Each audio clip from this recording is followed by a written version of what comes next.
Hello viewers, welcome to my another blog.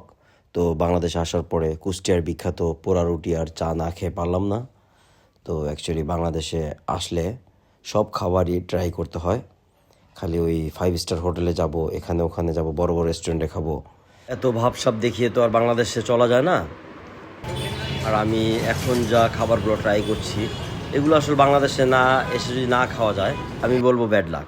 তো এখানকার এটা হচ্ছে লাভ রোড, মিরপুর কলেজের পেছনে। তো এসে অবশ্যই আপনারা এটা ট্রাই করবেন, খুবই মজাদার একটা খাবার।